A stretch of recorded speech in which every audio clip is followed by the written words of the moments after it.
한의사들을 위한 연구방법론에 대해서 알아보겠습니다. 연구방법론 수업을 해보면 듣는 사람 진짜 열심히 듣고 안 듣는 사람 안 듣죠. 일단 너무 지루하고요. 두 번째로는 일생에 도움이 안 된다고 느껴지기 때문입니다. 저도 논문도 좀 내보고 또 연구방법론 수업도 대학원, 대학교 이렇게 들어보면서 뭐가 문제지? 하고 생각을 해봤어요. 그랬더니 우리는 죽은 물고기에 관해서 배우고 있는 겁니다. 제가 어렸을 때 저희 아버지께서 새장을 만들어 줬거든요. 나무로 된 새장을 만들어 줬는데 그 새장이 이렇게 생겼어요. 진짜 딱 이렇게 생겼어요. 동그랗게 여기도 구멍도 있어서 이렇게 동그랗게 어떻게 구멍을 뚫지 막 그 아빠에 대해서 막 굉장히 놀랍게 생각했던 기억이 나거든요. 근데 이런 걸 만들어 주시면서 아버지가 벤치도 어떻게 쓰는지 망치질도 어떻게 하는지 가르쳐 주셨어요. 벤치가 어떤 에르고노믹스로 뭐 메커니즘으로 작용하는지 지렛대와 원리가 뭔지 뭐 해머는 어떻게 써야 되는지 이런 거 하나도 안 가르쳐 줬거든요. 어떻게 그냥 잡고 어떻게 때리는지 오로지 목표는 세 장을 예쁘게 만드는 거였죠. 근데 그런 과정을 통해서 저는 어느샌가 벤치도 다루고 망치도 잘 다루게 됐어요. 근데 나중에 커서 보니까 그런 것도 잘 못 다루는 친구들도 많더라고요. 어렸을 때 해보지도 않았고. 그래서 저는 아버지한테 굉장히 감사한데 무엇에 더 감사하냐면 벤치의 메커니즘을 가르쳐 준 게 아니라 세 장을 만들면서 벤치 다루는 법을 가르쳐 주고 다른 공구도 다루는 법을 알려줘서 그래요. 근데 우리가 연구 방법론을 배우면 무엇을 하기 위한 연구 방법론을 배우는 게 아니라 연구 방법론 자체를 배워요. 그러니까 이게 죽은 물고기라는 거죠. 낚시하면 얼마나 재밌어요. 살아있는 물고기랑. 살아있는 물고기 요리 만들어 먹으면 또 죽은 물고기로 요리를 만들어 먹으면 진짜 맛있잖아요. 그게 실제 이용하는 거거든요. 근데 연구 방법 시간이 무슨 통계 배우고 우리 쓰지도 않는 것만 하다 보니까 재미가 없어요. 죽은 물고기니까요. 우리가 직접 통계할 일이 별로 없거든요. 저는 물론 그게 너무 재밌어서 혼자 SPSS 배우고 사스 배우고 미니탭 배우고 해서 했거든요. 근데 대부분 학생들은 관심조차 없어요. 근데 우리가 리서치 메토로지를 자체를 배우는 게 아니라 벤치에 대해서 배우는 게 아니라 세 장을 만들어 가다 보면 자연스럽게 이길 수가 있다라는 게 제 생각입니다. 그래서 제가 좀 여러분과 얘기해 보고 싶은 것은 두 가지 파트인데요. 첫 번째는 논문을 읽는 파트랑요. 두 번째는 논문을 쓰는 파트입니다. 쓰는 파트는 또 관심 없으면 안 해도 됩니다. 예, 읽는 파트만 잘해도 되죠. 제가 시작을 여기 당신의 리서치 퀘스천이 뭐냐 이렇게 시작하거든요. 일단 궁금한 게 있어야 돼요. 궁금한 게 없으면 리서치 퀘스천, 리서치 메서덜러지는 할 이유가 없어요. 어떻게 표현하면 되냐면 내가 하고 싶은 얘기가 있거나 내가 알고 싶은 주제가 있어야 돼요. 예를 들어서 야 에큐펑처가 침이 무지하게 두통에 좋아 이거 하고 싶은 얘기잖아요. 그러면 리서치 메서덜러지를 잘 모르면 남한테 그 얘기를 할 수가 없어요. 모르고 하면 바보 되는 거죠. 두 번째는 리서치 침이 두통엔 좋은데 편두통에 좋은지는 이게 잘 없네. 그럼 내가 좀 연구를 해서 써봐야겠다. 이럴 때도 또 필요해요. 그 진짜 두 가지죠.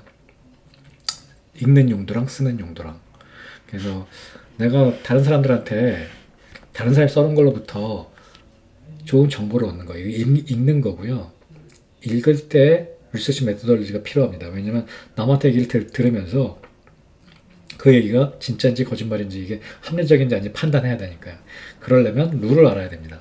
그래서 어떻게 이 쓰레기 같은 정보의 홍수 속에서 진리를, 보석을 찾아내느냐 하는 게 첫 번째 리서치 메토돌로지의 목표입니다. 세 장을 만드는 거죠. 두 번째는 어떻게 이 리딩을 통해서 읽은 것을 통해서 실생활에 이용할 수 있겠느냐 하는 게 두 번째 목표입니다. 쓰는 거 빼고 나면 리딩 하는데 이거 두 가지가 목표입니다. 옥석을 가려내는 거, 그러니까 크리티컬 띵킹이죠. 두 번째는 이걸 어떻게 일상에 써먹게 사용하는가. 여기서 다룰 게 이제 뭐 데이터베이스는 뭐 어떻게 찾는지 뭐 서치하는 팁들을 좀 다룰 겁니다. 이렇게 공부하면 아주 쓸모가 많아요. 논쟁할 때 다른 프로페셔널들이랑. 그리고 읽으면서도 내가 무엇이 옳고 그른지 알 수 있고, 두 번째는 이런 걸 바탕으로 또 써먹으려면 좋은 정보를 잘 찾아야 되겠고, 이게 우리한테 필요한 거거든요. 제가 아까 얘기했잖아요. 읽으면서 이게 좋은지 아닌지 알아보는 거, 그 다음에 그 knowledge 갭을 메꾸기 위해서 쓰는 거, 이 두 가지로 나눠진다고. 말할 때 리서치 메토돌로지를 모르면 바보 취급 당하는 게 내가 적절한 근거를 댈 수가 없어서 그래요. 뭐가 더 중요한 증거인지 뭐가 더 덜 중요한 증거인지 이게 과연 근거가 있는 얘기인지 이 두 가지 그림이 참 리서치 메토드를 잘 표현하고 있다고 생각하는데요. 오늘 그 코모가 했던 말이에요. 이 코트를 가져왔더래요. Just a fact, man. 사실만 얘기해 보자고 우리 뭐 conspiracy 이런 거 하지 말고. 그래서 이제 만든 게임이 peer review거든요. 그래서 사실만 얘기해서 같은 프로페셔널들이 이게 사실이라도 인정한 것들만 우리가 다루고 얘기하자. 또 문제가 생겼어요. 사실만 얘기해서 저널 갖고 얘기하다 보니까 요즘은 저널 갖고 거짓말이 너무너무 많아요. 정말 짜증나요. 인터넷에 이런 게 돌아다니는데 링컨이 한 말이래요. 사진이 있고 또 코트가 있다고 해서 모두 믿지 마라. 저는 연구도 똑같이 얘기하고 싶어요. 이게 메디컬 저널에 실렸다고 해서 이게 진실이라고 생각하지 마라.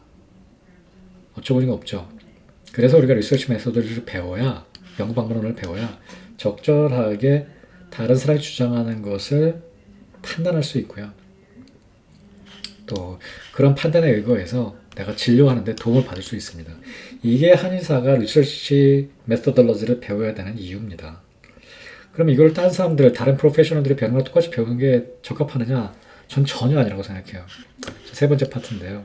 그래서 제가 여러분과 같이 공부하고 싶은 것은 아주 실용적인 사용, 리서치에 이렇게 환자 보는데 적용하는 거.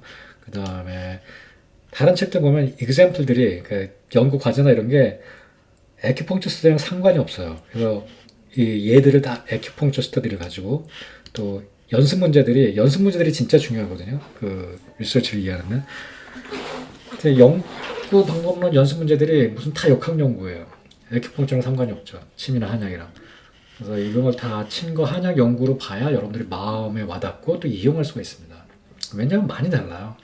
그 다음에 에큐펑처 스터디가 갖는 특별한 트렌드가 있습니다. 또 필라소피도 다르기 때문에 기존의 뭐 메디컬 리서치나 사이콜로지 리서치들 진짜 메디컬이랑 달라요. 근데 우리가 배우는 거는 대부분 사이콜로지에서 바탕한 리서치들이에요. 물론 그게 다 연결은 되는데요. 다 알면 연결됩니다. 다 알면 도움되고. 근데 시간도 없잖아요. 그럼 에큐펑처리스트한테 맞는 것에 초점을 맞춰서 공부할 필요가 있습니다. 그 다음에 공부하면서 이런 얘기들이 여러 번 나올 텐데 잘 모르시는 분들을 위해서 그 용어를 좀 정리하려고 합니다. rational이라고 보통 하는 것은 합리적인 근거라고 번역하고요. rationalism은 합리주의. 그 다음에 rational은 합리적인 이런 뜻입니다. rational을 처음 쓸 때는 evidence란 말에 대비해서 쓰게 됩니다. evidence는 증거를 얘기하고요. rational은 합리적인 근거. 그러니까 사용에 합당한 근거. 이건 뭐 논리적인, 이론적인, 추론적인 근거를 말하고요. 이 evidence는 보통 empirical, 경험적인 실험에 의한 증거를 말합니다. empirical이라는 말도 또 많이 나오는데 경험적이라는 말입니다. empiricism은 경험주의고 empirics는 경험주의자를 얘기합니다. rationalist는 합리주의자를 얘기하고요. 그래서 합리주의자랑 경험주의자는 반대가 되죠. 근대 사회는 합리주의자들의 세계였고요. 사이언스에 바탕한 합리주의자. 그 다음에 empiric을 돌팔이라고도 불렀습니다. 이 근대에 태어난 말입니다. empirics, 돌팔이랑 동의어입니다. 되게 재밌죠. 그 다음에 dialectics, 변증법이라는 얘기고요. hierarchy, 계층, 지위. deductive, 연역적인, inductive, 귀납적인 이런 말들입니다. 많이 제 강의 속에 나오게 되는 말들입니다. 그래서 research methodology, acupuncture class에서 그 한의사들에서 뭐가 달라야 되느냐. 연구방법 자체를 가리키는 게 아니라 practical하게 세 장을 만들면서 하나하나 익혀보겠다. 그 다음에 이것도 중요한데 아까 얘기했던 대부분의 리소스들이 사이콜로지나 에피데미올로지에서 나온 것이다. 실제 우리 임상한의사들한테 그렇게 중요하지 않다. 제가 한번 임상한의사들이 어떻게 리서치를 쓰는지 한번 여기 정리해봤어요. 자 보면 신문이나 텔레비에서 뭔가 보잖아요. 이게 진짜인가? 그냥 받아들이지 않는단 말이에요. 우린 전문가니까.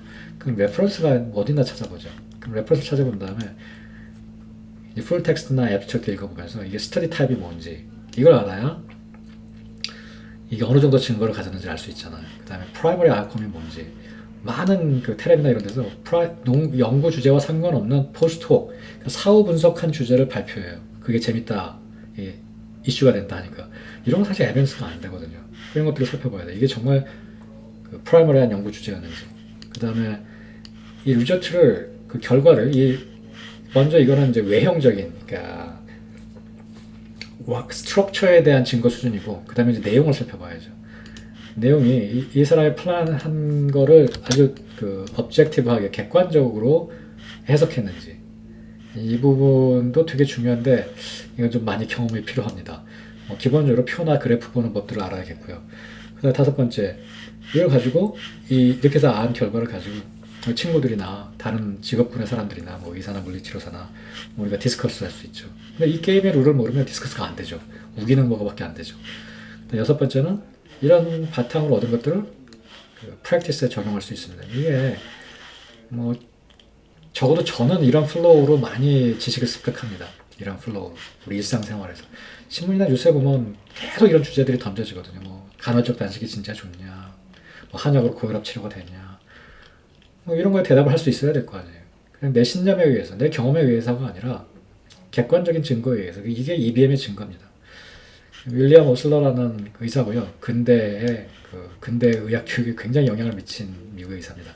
그 다음에 이런 얘기를 했습니다.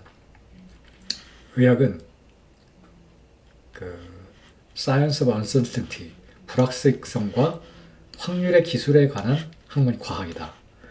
그 Science of Uncertainty and Art of Probability. 그 불확실성에 대한 과학이고 그 확률에 대한 기술이다. 기법이다. 이게 진짜 맞는 말입니다. 우리는 딱 떨어지길 바라지만 사실 한약뿐만 아니라 현대의학도 다 확률에 의해서 결정됩니다. 그렇기 때문에 리서치 메소돌로지를 알아야 되는 거예요. 이 무조건 이게 흑이고 이게 백이다가 정해져 있다면 이런 리서치 메소돌로지 같은 게 필요 없어요. 근데 굉장히 많은 여기 그레이한 에어에 있고요. 우디 앨런의 애니얼이라는 영화 보면 이런 대사가 나와요. 우리 부모님이 좋다고 그랬던 건 내 시대가 되면 하나도 좋은 건 없다고. 뭐 아스피린이건 사과건. 이게 다 확률에 근거해서 판단하기 때문에 그렇습니다. 절대 진리라는 게 없죠. 그래서 페이크로부터 팩트를 찾아내는 것이 리서치 메소돌로지의 시작입니다.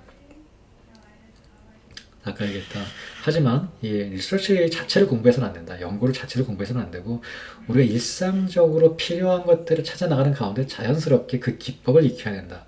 리서치는 툴일 뿐이다. 벤치와 같은 벤치 자체를 연구해서는 안 된다 하는 게 제가 서론에서 얘기하고 싶었던 겁니다. 자, 첫 번째 장인데요.